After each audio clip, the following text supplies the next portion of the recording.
சின்ன நோயா பெரிய நோயா, மாத்திரை கொடுத்து சரி பண்ணுவோமா, ஊசி போட்டு சரி பண்ணலாமா, அறுவை சிகிச்சை பண்ணலாமா, நீங்க சொன்னாதான் தெரியும். ஆகவே நீலகிரி மாவட்டத்திற்கு ஒரு சிறப்பு இருக்கு. அதன் பழக்கம் எல்லாம் பேசினாங்க. குறைகள் நிறைகள் எல்லாம் இருக்கும். ஒரு மனிதன் மனிதனுடைய உடம்பில சளி இருக்கும், ஜுரம் இருக்கும், வலி இருக்கும், எல்லா உபாதைகளும் இருக்கும், அரசியல் அதிகமா இருக்கும். ஆனா அந்த புரிதலோட நம்ம முன்னெடுத்து சென்றோமா வெற்றி பெறலாம்.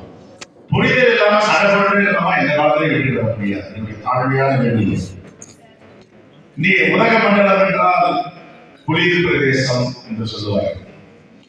உலக மண்டலம் என்றால் குளிர். ஆனா உலக மண்டலத்தில் வெப்ப மண்டலத்தில் நீங்கதான் பார்க்கலாம்.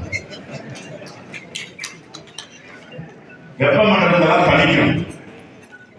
கோபம் யாருக்கு வருது? ரெண்டு கோபம் இருக்கு. இந்த மக்களுக்கு ஏதாவது பிரச்சனை வெகுண்டு எழுது, இந்த தேசத்திற்கு எதனா பிரச்சனைனா வெகுண்டு எழுது, கோபம் வரும். அதான் நம்ம தலைவர் ராகுல் காந்தி வெளியே செஞ்சுட்டு இருக்காரு. கட்சிக்குள்ள பிரச்சனை கோபம் வரக்கூடாது, பேசி செய்யும். டயலாக் இந்த பாலிடிக்ஸ் அப்படின்னு சொன்னாங்க. பேசி பேசிதான் தீர்க்கணும். இரண்டு முரண்பாடுகள், ஒன்று பேசி தீர்த்து கொள்ள வேண்டிய முரண்பாடு, இன்னொன்று வெட்டி தீர்த்து கொள்ள வேண்டிய முரண். வெட்டினா கீழே இருந்து உறவை வெட்டி. ஆகையால் இரண்டு முரண்பாடுகள் நம்ம கிட்ட இருக்கிறதெல்லாம் பேசி தீர்த்து கொள்ள முறைப்பாடுகள் தலைவர் தான். அந்த முரண்பாடுகளை நாம் சரி பண்ணணும். எல்லாரும் பெருமைக்கு ஒவ்வொருத்தருக்கும் ஒரு வரலாறு. நம்ம தலைவர்கள் குறிப்பா தமிழ்நாட்டில் நீலகிரியில குறிப்பிட்ட நீலகிரியினால பெருமையோடு சொல்ல முடியும். ஒரு தலைவரும் ஒரு குவாலிட்டி, அதை கண்ணால் ஏன் இதை பேசுறேன் அப்படின்னா, கட்சி வளர வேண்டும் என்று நினைப்பவர்கள் கட்சியை வளர்த்து இருக்க வேண்டும். பக்கத்தில் இருக்க கேரளாவில் ஆட்சி நடக்கும். 67 முறை எத்தனை முறை கேரளா ஆட்சி நடக்கும். கர்நாடகா முதலமைச்சராக இருந்தாரு, நம்முடைய தலைவர்கள் முதலமைச்சராக இருந்தாங்க.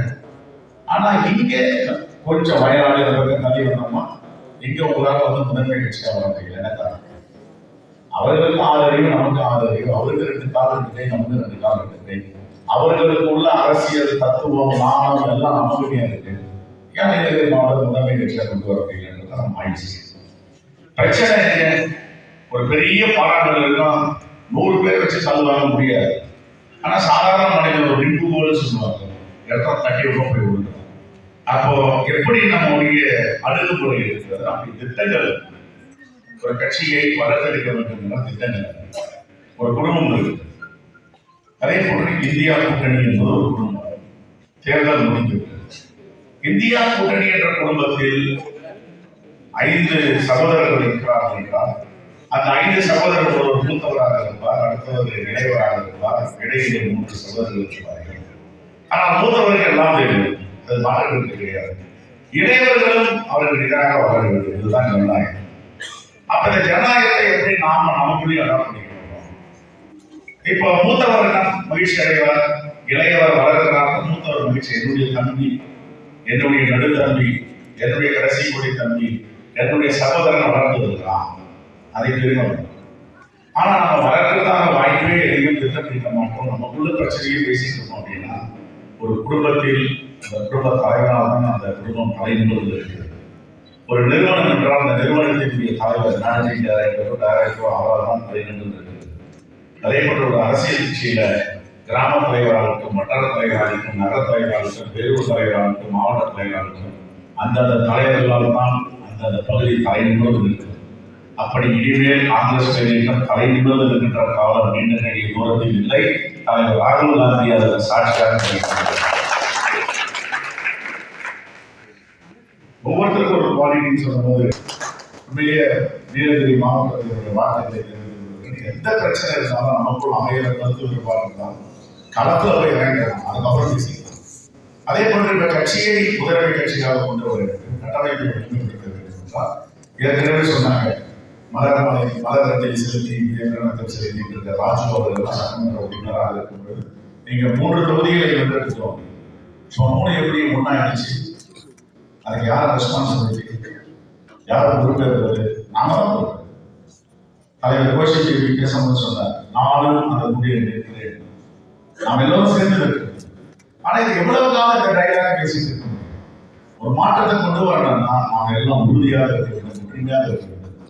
இந்த தேசத்தில் எந்த பிரச்சனை ஏற்பட்டாலும் ராகுல் காந்தி முதன்மை மனிதன். அவருடைய பாரம்பரியம், அவருடைய தாத்தாயார், அவருடைய முள்ளு தாத்தாயார், அதற்கு முன்னாடி அவருடைய தாத்தாவுக்கு தாத்தாயார் மோதிலால் நேரு, ஜவஹர்லால் நேரு, புரேஷ் காந்தி, இந்திரா காந்தி, தலைவர் ராஜீவ் காந்தி. அவர் எங்க போயிட்டு இருக்காரு? ரோட்ல செருப்பு தைச்சிட்டு இருக்காங்க ஒரு கடைக்காரர். செருப்பு தைக்கிற ஒரு பக்கத்தில் பண்ணி எப்படி செருப்பு தைக்கிறாங்க? செருப்பு தைக்கிறார். அவர் செஞ்ச செருப்ப அந்த கடைக்காரர்கிட்ட கேட்கிறாங்க, நீங்க விற்பனை பண்ணுவீங்க அப்படின்னு. அந்த கடைக்காரர் சொல்றாரு, எத்தனை கோடி கொடுத்தாலும் இந்த செருப்பை நான் கொடுக்க மாட்டேன். இதுதான் கனெக்டிவிட்டி, இதுதான் கனெக்ஷன். பீப்புள் கனெக்ஷன் எப்படி இருக்கும்? மக்கள்கிட்ட தொடர்பு எப்படி இருக்கும்? உண்மையா இந்த இடத்துல உட்காராரு. அவன் போட்டு செருப்பு தெரியாது, யார் தைக்க கொடுத்தாங்கன்னு தெரியாது, தைக்கிறார். ஆனா அதுக்கு பிரதிபலன் என்ன வருது? போய் கேட்கிறாங்க, வேலைக்கு கொடுத்தா கொடுப்பியா? ராகுல் காந்தி அவர் தைச்சு சேர்க்கணும்னா எத்தனை கோடி ரூபாய் கொடுக்க முடியாது. அந்த கடை, அவருடைய சொத்துக்கள் எல்லாம் மதிப்பிட 10,000 ரூபாய். அப்ப மக்களை எப்படி அணிதிரட்டுவது? காங்கிரஸ் பேருக்கு மக்களிடம் செல் படி இந்த தலைவர்கள் சொன்னாலும் நாம மக்களுக்கு போறோமா என்ற கேள்வி தமிழ்நாடு முழுவதும் இந்த பிரச்சனை. அப்ப இந்த பிரச்சனை இருக்குன்னு சொல்லிட்டே போனோமா இந்த பிரச்சனைக்கு என்ன தீர்வு? தேனியில ஒரு பிரகடனம், தேனி பிரகடனம். ஒரு பேரூராட்சி தலைவர் ஒரு 10,000 பேரோட இணைச்சார். அந்த இடத்துல உட்காந்துதான் 5,000 பேர் மனக்காணி போட்டிருந்தாங்க. ஒரு இளைஞர் தலைவர் ராகுல் காந்தி மேலே ஈர்ப்பு வந்திருக்கு. நான் அதிமுக இருந்தேன், ஒரு பேரூராட்சி தலைவர், நாங்கள் இடைவெளி எக்ஸ்ட்ரா தான் இருக்கேன். பார்த்தா எல்லோருமே இளைஞராக நம்ம சொன்ன நீங்க பூத் கமிட்டி போட்டிருக்கீங்களா? இருக்கீங்க. அந்த பூத் கமிட்டி அப்படியே நான் பண்ண போறேன். அப்போ ஒரு பிரகடனத்தை நீங்க முதன்மை மாவட்டமா செய்யுங்க. என்ன பிரகடனம்னா, ஒரு பூத் 10 யூனிட், ஒரு பூத்துல 10 யூனிட் இருக்கும். அப்போ ஒரு பூத் 10 யூனிட் கிராம கமிட்டி அமைக்கும். கிராம கமிட்டி வலிமையா இருந்தா நம்ம மேல கீழே போகணும், கீழே இருந்து மேல வரும். கிராம கமிட்டி அமைக்க வேண்டும், வட்டார கமிட்டி அமைக்க வேண்டும், பேரூர் கமிட்டி அமைக்க வேண்டும், நகர கமிட்டி அமைக்க வேண்டும், மாவட்ட கமிட்டி வலிமையா இருக்கும். நம்மகிட்ட எவ்வளவோ அணிகள் இருக்கு. இளைஞர் அணி, சேவாதார அணி, மகிழா அணி, எஸ்சி அணி, எஸ்டி அணி எல்லாம். இந்த அணிகள் எல்லாம் டிஸ்ட்ரிக்ட் பாடிக்கு சப்போர்ட்டிவா இருக்கும். நீ என்ன டிஸ்ட்ரிக்ட் பிரசிடன்ட் சொல்றது அண்ணா கேட்க போனா ஒற்றுமை இல்லை. வேற்றுமையில் ஒற்றுமையும் மகாத்மா காந்தி சொன்னார். நம்ம தலைவர் தான் இன்னைக்கு கூட நம்ம தமிழ்நாட்டின் முதலமைச்சர் சிகாகோ சான் பிரான்சிஸ்கோ பேசணும்னு சொல்லியிருக்காரு. இந்த தேசம் ஏன் வெற்றி பெற்றது? இந்தியா. இந்தியாவுக்கு ஏன் முதலீட்டாளர் வராங்கன்னா வேற்றுமையில் ஒற்றுமை. நமக்குள்ள எவ்வளவு வேற்றுமை தான் ஒற்றுமையாகும். நமக்குள்ள இவங்க பார்க்க கூடாது, நீ பெரியவங்க நம்ம பெரியவங்க. அதுதான் எல்லாம் முன்னதே சொல்றேன். ஒருபோதும் மாநில தலைவராக நியமனத்திலும் தலைவராக நான் மண்டையில் ஏந்திக்கிட்டு கிடையாது. மண்டையில ஏந்தினா அவன் தலைவராக கிடையாது. தொண்டருக்கு தொண்டராக பணியாற்றுபவர் தான் தலைவர்களாக இருக்க முடியும். பெருந்தலைவர் காமராஜருடைய புகழ் இன்னும் ஓங்கி தேசம் முழுவதும் உலகம் முழுவதும் பெருந்தலைவர் காமராஜர் யாரை கேட்கிறாங்கன்னா அவருடைய அர்ப்பணிப்பு, அவருடைய தியாகம், அவர் நடைமுறைப்படுத்தினார். பேச்சோட போயில்லை. ஒரு மனிதன் எப்படி இருக்க வேண்டும், ஒரு தலைவன் எப்படி இருக்க வேண்டும், தேசத்திற்கும் உலகத்திற்கும் ஒரு எடுத்துக்காட்டாக வாழ்ந்தது. என்னை பொறுத்தவரை வெளிப்படை தன்மையோடு இந்த கட்சியை நடத்த வேண்டும் என்று 100% நினைக்கிறேன். 99.9 100% வெளிப்படை தன்மை. நீலகிரி மாவட்டத்துக்கு பொறுப்பாளர் நியமிக்கிறோம், ஒரு வெளிப்படை தன்மை வேணும். அமைதியாக தனக்கு வேண்டியமானவெல்லாம் பொறுப்பு போடுறது, தனக்கு வேண்டியமானவர்களுக்கு பொறுப்பு வாங்கி தருது, அப்படிலாம் இருந்தா கட்சி மேல ஒரு அஃபினிட்டி, நம்பிக்கை வரும். வெளிப்படைத்தன்மை வந்தால் துணிந்து இளைஞர்கள் கட்சியில் சேர்வதற்கு உதவார்கள். என்ன பிரச்சனை? இப்போ இந்த மாநில தலைவர் இருக்கார், இன்னொரு மாநில தலைவர்னா அவர் கூட்டவருக்கு அவர் வேலை செஞ்சு வெளியே விடுவாங்க. இந்த கடந்த காலத்தை பாதுகாப்பு ஒரு 35 விழுக்காடு வெளியே போயிருக்கார். அப்ப அவர் மாவட்ட தலைவராக இருந்தாரு. மாவட்ட தலைவர் இருந்தால் அடுத்த பொறுப்பு என்ன? அப்ப அவர் எவ்வளவு நாள் ஒர்க் பண்ணியிருப்பாரு அப்படின்னா பாதுகாப்பு. அப்ப எங்கே மேலோடி இருக்கிறதுனா ஒரு வெளிப்படை தன்மை இல்லாமல் யாருன்னா யார் என்னுடைய ஆளா யாரு அப்படிலாம் ஒன்று கிடையவே கிடையாது. அப்படி யாராவது யாரும் நினைச்சாங்கன்னா அவர்களுக்கு வாழ்க்கை என்பது தெரியவில்லை. நான் எல்லா ஊர்லயே சொல்றதுதான், ஒரு மனிதனுக்கும் வயதாக போகிறது, வயது போகும். வயது போனால் நோய் வரும், நோய் வந்தால் மரணம் வரும். எப்போது யார் இருக்கிறாங்க? ஒரு வாழ்க்கையில் மனிதர்கள் உலகத்துல எல்லாரும் எல்லாம் பொருந்தும். 10,000 கோடி வச்சிருப்பார், 1 லட்சம் கோடி வச்சிருப்பார், ஒன்றுமே இல்லாம 6 அடி மண்ணில் போய் செஞ்சவர். அவங்களால எல்லாம் பாட்டெல்லாம் பாடிட்டாங்க. வீடு வரை யார் வருவாங்க, காடு வரை யார் வருவாங்க, கடைசி வரை யார் வருவாங்க, யாருமே கிடையாது. ஒரு மனிதன் உண்மையாக, நேர்மையாக, பரிசுத்தமாக வாழ்கிறான் என்றால் அவன் தலைவராக ஜொலிப்பான்.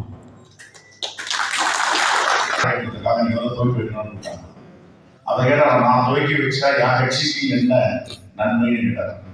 இல்ல ஐயா நீங்க என்ன சொல்றீங்க அதை செய்யறோம் கொடுங்க அப்படின்னா, என் கட்சிக்கு நிதி கொடுத்தீங்களா அப்படின்னா, அப்ப நான் பரதநாட்டியம் அந்த அரங்கேற்றத்தில் வர நிதியை ஒரு கட்சி கொடுக்குறேன் அப்படின்னா நான் வரேன். அப்படி அந்த நிதி வாங்கப்பட்ட சொத்து தான் குன்னூரில் இருக்கிறது. அப்படி இப்பொழுது மீண்டும் கூடலூரில் ஒரு சொத்து வாங்கப்படுகிறது. ஒரு மிகப்பெரிய மகிழ்ச்சியான செய்தி. 2 பிரச்சனை, பெரிய பிரச்சனை, நில பிரச்சனை. 17 செக்ஷன் 17 மாண்பு முதலமைச்சர் கிட்ட கூடலூரில் வளர்ச்சி நானே நம்முடைய அண்ணன் நடகிரி அவர்கள், நம்முடைய சட்டமன்ற கட்சி தலைவர் ராஜேஷ் எல்லாரும் வீடு பார்ப்பாங்க. இதை ஏற்கனவே முதலமைச்சரே இதை உறுதியளித்திருக்கிறார். தேர்தல் காலத்தில் 2021 சட்டமன்ற தேர்தலில் ஒரு செய்தி கேள்வி கேட்கும்போது அவர் பதில் சொல்லுகிறார், நம்முடைய ஆட்சி வந்தவரை கண்டிப்பாக இதை நிறைவேற்றுவோம், எல்லோருக்கும் மின் இணைப்பு கிடைக்கும் சொல்லியிருக்காரு. அந்த அடிப்படையில் தான் நம்ம ஆய்வு கூட்டங்கள்லாம் நடத்தி ஒரு அறிக்கையா வந்து முதலமைச்சருக்கு கொடுத்தோம். அவரை கண்டிப்பாக செய்ய வேண்டும். கோர்ட்டுல நீதிமன்றத்தில் சில சட்ட விதிமுறைகளை பின்பற்றி நாம் செய்ய வேண்டும், இல்லை என்றால் தடையாளி வழங்கி விடுவார்கள், அதற்காக நாங்கள் லீகல் ஒப்பீனியன் கேட்டிருக்கோம் அப்படின்னு சொல்லியிருக்காங்க. அடுத்தது நம்முடைய செயல் திட்டங்கள். எப்படி காங்கிரஸ் கட்சியுடைய கட்டமைப்பை வலிமைப்படுத்துவது, காங்கிரஸ் கட்சியை பலப்படுத்துவது செயல் திட்டம். என்ன செயல் திட்டம் என்ன இருக்கு? ஒரு பூத்துக்கு தன் யூத் பருவம். அடுத்தது கிராம கமிட்டியை வலிமைப்படுத்த. நீங்கள் பிரியாணிக்கெல்லாம் 15 நாளுக்கு ஒரு முறை, மாதத்துக்கு ஒரு முறை இந்த கூட்டங்கள் நடத்தி கொண்டே இருக்க வேண்டும். எந்தெந்த பிரச்சனைன்றதை கையாளும். நமக்குள்ள பிரச்சனையெல்லாம் பேசி தீர்த்துக்கலாம், அது ஒரு பிரச்சனை கிடையாது. இப்ப எல்லா இடத்துலையும் மாவட்ட தலைவர்லாம் உதயபூர் டிக்ளரேஷன் சிந்தன்ஸ்ல வந்து நடைமுறைப்படுத்துவோமான டெல்லியில பார்த்துட்டு இருக்காங்க. யாருமே நடைமுறைப்படுத்த மாட்டேங்கிறாங்க. ஏன் நடைமுறைப்படுத்த மாட்டாங்க? சிந்தன்ஸ் உதயபூர் டிக்ளரேஷனா யார் எவ்வளவு மாநிலத்தில் நடைமுறைப்படுத்தாங்க? தலைவர் ராகுல் காந்தி அது மிகப்பெரிய வருத்தம். அப்படின்னா என்ன காரணம்? எல்லா மாநில தலைவர்களும் வெளிமானவர்கள், அதனால அதை நடைமுறைப்படுத்துவதற்கு வாய்ப்பு. கண்டிப்பாக என்னை பொறுத்த வரைக்கும் எனக்கு வேண்டியமானவர்கள் வேண்டாம், யார் கட்சிக்கு உழைக்கிறாங்களோ அதை நாம் உறுதியாக செய்வோம். உதயபூர் டிக்ளரேஷனை தமிழ்நாட்டில் நடைமுறைப்படுத்துவது உறுதியாக இருக்கிறோம். 25 சட்டமன்ற உறுப்பினர்கள், 9 நாடாளுமன்ற உறுப்பினர்கள் இதுதான் கட்சி நடத்துறாங்க. இதுதான் கட்சி நடத்துறாங்க. காங்கிரஸ் செய்யப்பட்டது இவ்வளவுதானா? இதையெல்லாம் உருவாக்கி நீங்க பேசும்போது சொன்னார், கருவு கட்டாக இருந்தால் எதிர்ப்பு தேடி வரும் அப்படின்னு. அதில் நாம உறுதியாக இருந்தால், நம்முடைய கட்டமைப்பு பலமாக இருந்தால், நம்முடைய கட்சி வலிமையாக இருந்தால், நம்முடைய தலைவர்களுக்கு எல்லோருக்கும் மரியாதை. அந்த முன்னெடுப்பை நாம் எடுக்க வேண்டும். விவேக் ஜனபதி அவர்கள் பேசும்பொழுது சில கருத்துக்களை சொன்னார். அதே மாதிரி வெளிப்படை தன்மையை பற்றியெல்லாம் பேசினார்கள். இன்னொரு தன்மையை பேசும்போது ஒரு நகர் தலைவர் பேசும்போது சில கருத்துக்களை சொன்னார். இதெல்லாம் கருத்தாக இருக்கணும், கருத்து மோதலாக உருவாக்க முடியாது. இன்னைக்கு நாடு இருக்கிற நிலைமை பாடுகிறது, தேசம் மிகப்பெரிய இருக்கிறது. RSS விழுக இருக்காங்க, முக்காவாசி விழுகிட்டாங்கன்னா கால்வாசி தான். சிறுபான்மை மக்களுக்கு எந்த பாதுகாப்பும் முடியாது, பட்டியலின மக்களுக்கு எந்த பாதுகாப்பும் கிடையாது, மலைவாழ் மக்களுக்கு எந்த பாதுகாப்பும் கிடையாது, OBC மக்களுக்கு எந்த பாதுகாப்பும் கிடையாது. இதையெல்லாம் வென்றெடுத்து அவர்களுக்காக போராடுகின்ற நிலையை நாம் ஒவ்வொருவரும் காங்கிரஸுக்காக இருக்க வேண்டும். அப்படி நாம் இருந்தால்தான் வெற்றி காண்போம். நமக்குள் உள்ள சின்ன பிரச்சனையை முன்னிறுத்தி தேசத்துடைய பிரச்சனையும் கட்சியுடைய பிரச்சனையும் பின்னிட்டு தள்ளுவது எந்த விதத்திலும் யாருக்கும் உகந்ததாக இருக்காது. ஆகவே இந்த அருமையான கூட்டத்தை நடத்திய நம்முடைய தலைவர் மக்களுக்கும், சட்டமன்ற உறுப்பினர் நாகராஜி, முன்னணி தலைவர்கள் அனைவருக்கும் மனமான நன்றியை வாழ்த்துக்களை தெரிவித்துக் கொள்கிறேன். அடுத்த முறை இங்கே வரும் பொழுது நீலகிரி மாவட்டத்தில் ஒற்றுமையோடு அனைவரும் 100% இருக்கிறார்கள், கட்சி எழுச்சி பெறுகிறது என்ற செய்தியோடு நீங்கள் உங்களை சந்திக்க வருவது எனக்கு அதுதான் எனக்கும் தலைவர் ராகுல் காந்தியும் தலைவர் மல்லிகார்ஜுன கார்கே அவர்களுக்கு இருக்கின்ற மிகப்பெரிய பரிசாக இருக்கும். பொன்னாடை போடுவதாலோ மாலை போடுவதாலோ வரவேற்பு போடுவதாலோ எந்தவித பிரயோஜனமும் இல்லை என்பதை நான் பதிவு செய்ய தவிர்த்திருக்கிறேன். மீண்டும் எல்லோரும் நம்முடைய வாழ்த்துக்களை தெரிவித்து உதகமண்டலம் குளிர்மண்டலமாக இருக்க வேண்டும், இனிவரும் காலத்தில் வெப்பமண்டலமாக மாறக்கூடாது என்ற கருத்தை பதிவு செய்து விடைபெறுகிறேன். நன்றி, வணக்கம், ஜெய் ஹிந்த். கட்சியை கட்டமைப்பை மதிப்பிட்டு காங்கிரஸ் அனைத்து மாவட்டங்களிலும் சுற்றுப்பயணத்தை நிறைவாக இந்த மாவட்டத்தில் அடிப்படையில் தலைவர்கள் மாவட்டத்தில்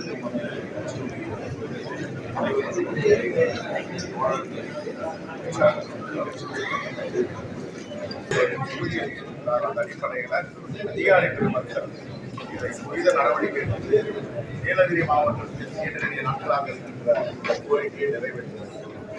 பச்சை தேயிலைக்கு குறைந்தபட்ச விலை ஆதாரம் 35 ரூபாய் மினிமம் சப்போர்ட்டிவ் பிரைஸ் என்று ஏற்கனவே நாம் சொல்லியிருக்கிறோம். அதை நடைமுறைப்படுத்த வேண்டும். அதே போன்று படுகரின மக்கள் நீண்ட நாட்களாக மலைவாழ் மக்களாக அவர்களை சேர்க்க வேண்டும் என்று கோரிக்கை வைக்கிறது. அதை உடனே தமிழக அரசு நிறைவேற்ற வேண்டும். அதே போன்று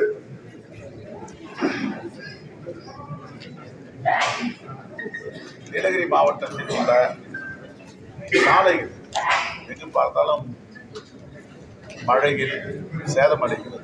அதற்கு ஒரு உறுதித்தன்மை வாய்ந்ததாக ஒரு சிறப்பு திட்டத்தை இப்படிப்பட்ட மலை பிரதேசங்களில் ரப்பரிஸ்ட் ரோட், இப்போ சில இடத்துலலாம் ரப்பர் கலந்து போடுறாங்க. அதுக்கு வந்து நீண்ட நாட்கள் ஆயுட்காலம் இருக்கின்றாங்க. குறிப்பாக நேற்று வயநாடு போயிருந்தோம். கேரளாவில் அது மாதிரி சாலைகள்லாம் பார்க்க முடியும். நெடுஞ்சாலைத்துறை அமைச்சருக்கு எங்களுடைய கோரிக்கை என்னவென்றால், இப்படி மலை பிரதேசங்களில் மலைப்பகுதிகளில் அடிக்கடி இந்த சாலைகள் பழுதடைந்து விடுகிறது.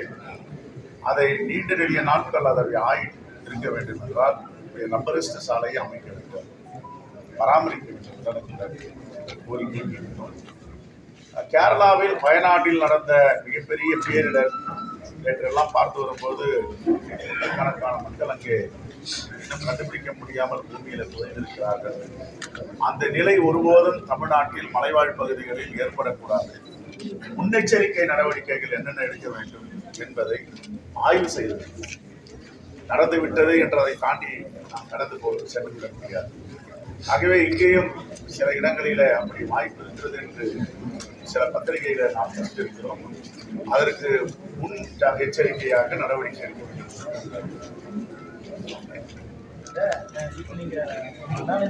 வெளியில போனாலும் சுற்றுலா தலத்தில் பார்த்தீங்கன்னாக்கா டாய்லெட்ஸ் எல்லாம் வந்து டோட்டலாகவே எல்லா இடத்துலையுமே டாய்லெட் இருக்கிறது.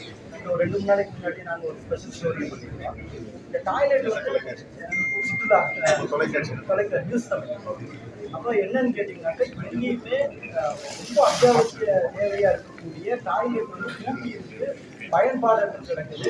இதுக்கு என்ன மாதிரியான அரசுக்கு என்ன மாதிரியான ஒரு போட்டி இல்லை, இது தமிழ்நாடு மட்டுமல்ல, இந்தியா மட்டுமல்ல, உலக நாடுகளிலிருந்து சுற்றுலா பயணிகள் இங்கே வராங்க. அவர்களுக்கு ஏற்ப வசதி வாய்ப்புகளை செய்து தர வேண்டும்.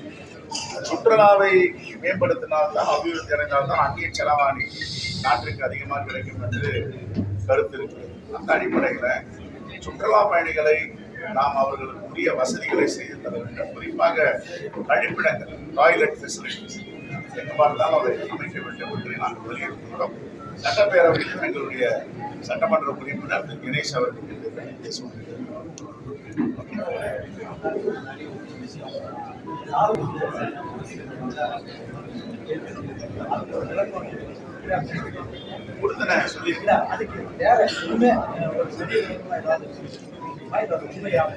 விளக்க ஒண்ணு எனக்கு 10 ஆண்டுகளுக்கு முன்னாடி திரு விஜய் வந்து என்னுடைய தலைவர், தேசத்தினுடைய நாடாளுமன்ற எதிர்கட்சி தலைவராக இருப்போர் ராகுல் காந்தி அவர்களை சந்தித்திருக்கிறார். அது தெரியும். என்ன பேசினார் என்று யாருக்கும் தெரியாது. புதிதாக ஒரு கருத்தை இப்பொழுது மீடியாக்களில பத்திரிகையில பார்க்கிறோம். அதை நீங்கள் விஜயை தான் கேட்கிறோம். என்ன உங்களுக்கு அறிவுரை சொன்னார்? அவர் பதில் சொல்லுங்க. அண்ணாமலையும் வெளிநாடு போயிருக்காரு சார், சிஎம்ஓ வெளிநாடு போயிருக்காரு. உங்களோட பார்வையை?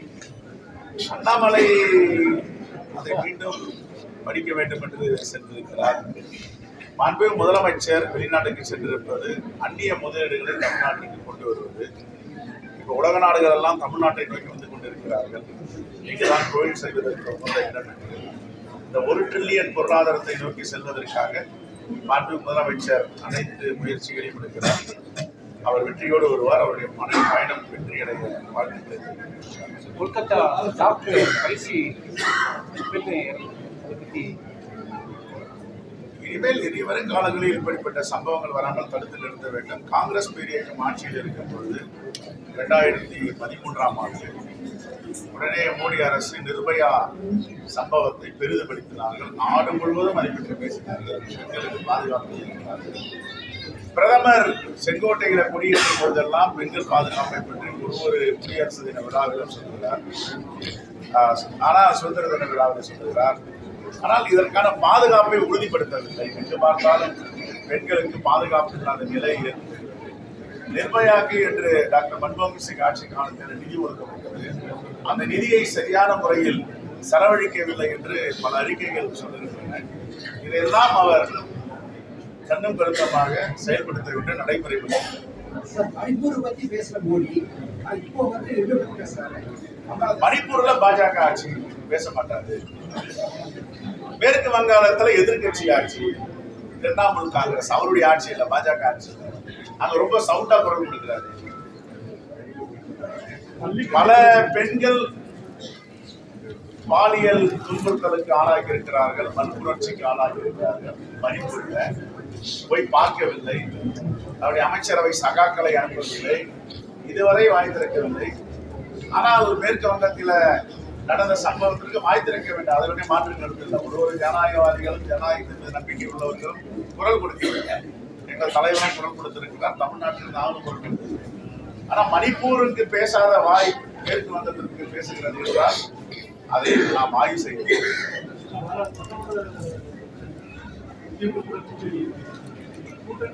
வலிமையா இருக்கிற திமுக அப்புறம் இருக்கீங்களான்னு ஒரு சந்தேகம். ஏற்கனவே நாங்க வலிமையா இருக்கிறோம், கூட்டணியில இருக்கிறோம். ஒரு இந்தியா கூட்டணி என்பது ஒரு வலிமையான தேசத்திற்கு வழிகாட்டக்கூடிய கூட்டணியா இருக்கு. நீண்ட காலமா ரொம்ப நல்லா இருக்கு, சூப்பரா இருக்கு. வேறு எதுக்கு போறதா பரவாயில்ல பேசிட்டு அது மாதிரி யாரும் போக மாட்டாங்க. எல்லாரும் ஒற்றுமையா இருப்பாங்க. இந்த தேர்தலில் 2026 இந்தியா கூட்டணி வெற்றி பெறும், ஆட்சி அமைக்கும்.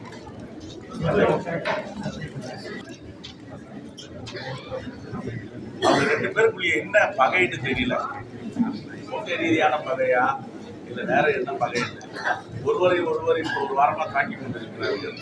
அவங்க 2 பேருக்குள்ள பிரச்சனையே போவதனால அவர் போயிட்டு வரட்டும். பயணம் வெற்றி அடையட்டும், போயிட்டு வரட்டும்.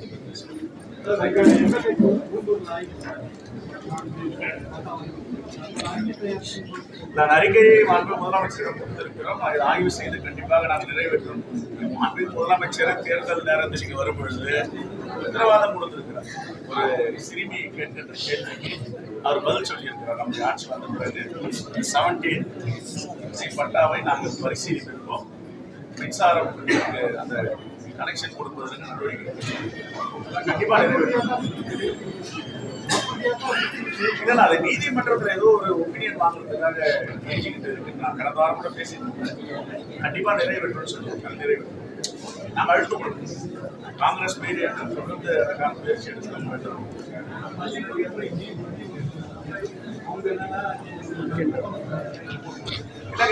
இருமொழி கொள்கை என்பது தமிழ்நாட்டினுடைய பாலிசி. அந்த இருமொழி கொள்கையை இவங்க மாத்திரம் முயற்சி பண்றாங்க. ஏற்கனவே நவீன் கிஷா திட்டத்துல சேரணும். நாங்க சர்வகிஷா திட்டத்துல எப்ப சேர மாட்டேங்கிறாங்க. இப்ப PMSTன்னு ஒரு திட்டத்தை கொண்டாந்து அதை சேருங்க அப்படின்றாங்க. அது இருமொழி கொள்கைக்கு எதிரானது. வெளிநாடுகளிலிருந்து பல்கலைக்கழகத்துக்கு கூட நம்ம இந்தியாவில பல்கலைக்கழகம் உருவாக்கலாம். இவங்க என்ன சொல்றாங்கன்னா வெளிநாட்டு பல்கலைக்கழகம் திறந்து விட்டுருக்கோம். அவங்களுக்கு அப்ப நம்முடைய பேராசிரியர்கள், நம்முடைய ஆசிரியர் பெருமக்கள்லாம் எதிலும் குறைந்தவர்கள், எல்லாம் வல்லவர்கள் தான். சிறப்பான பேராசிரியர்கள், நல்லாசிரியர் விருதுகளை ஆகையால் இதுல முரண்பாடு இருக்கு. கூட்டாட்சி தத்துவம் இதற்கு எதிரானது, மாநில சுயாட்சிக்கு எதிரானது. ஆகிய ஒன்றிய அரசு இப்படிப்பட்ட கெடிப்படியை உடனே தமிழ்நாட்டுக்கு கிடைக்க வேண்டிய உரிமையை அவர்கள். தேங்க்யூ.